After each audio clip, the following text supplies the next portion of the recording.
Toba टेक्सिंग के नवाही गांव 326 गाहबे में बासर अफराद ने गरीब मेहनत कश की बेटी से मुबैना ज्यादती की कोशिश की। मुतासरा खतून की दरखास्त के बावजूद पुलिस ने मुलजमान के खिलाफ ना तो कोई कार्रवाई की और ना ही मुलजमान को गिरफ्तार किया। मुतासरा खातून ने इल्जाम ऐद किया है कि पुलिस बासर मुलजमान से साजबाज है। पानी लेने जा रही थी अकेली, उसने मेरा बाजू पकड़ा और मेरे साथ ज्यादती की।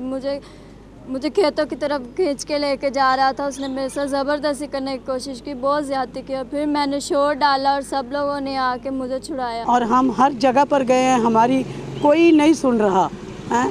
बराए मेहरबानी करके हमारे साथ इंसाफ किया जाए हमारे साथ। मुतासरा खतून ने DP ऑफिस के बाहर एहतजाज करते हुए आला हुकाम से फौरी इंसाफ का मुतालबा किया है। कैमरामैन शिरंजम के साथ सुल्तान महमूद, टोबा टेक्सिंग।